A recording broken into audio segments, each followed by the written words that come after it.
One Sunday morning, an old cowboy entered a church just before the services began. Although the old man and his clothes were spotlessly clean, he wore jeans, a denim shirt and boots that were very worn down and ragged. In his hands, he carried an old hat and an equally worn-out Bible. The church he entered was very upscale, and it was in a fancy part of the city. It was the largest and most beautiful church that old cowboy had ever seen.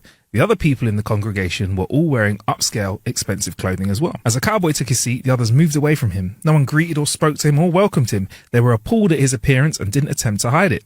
As the old cowboy was leaving the church, the service preacher went up to him and said, "Do us a favour, mate. Before you come back in next time, have a chat with God and ask him what he thinks would be appropriate attire for worship, yeah?" The old cowboy assured the preacher that he would. And the next Sunday, he turned up, but he was wearing exactly the same things as he was previously. The messed up boots, hat, Bible, etc. Once again, he was completely shunned and ignored. After the service, the preacher went over to the man and said, "I thought I asked you to speak to God about your attire and come back to church when you'd done so." The man said, "I did." "And what did God tell you the proper attire would be for worshipping here?" asked the preacher. "Well, sir," the cowboy replied, "God told me he didn't have a clue what I should wear because he'd never been in this church." There we go. Less of a joke, more of a moral story. Be nice.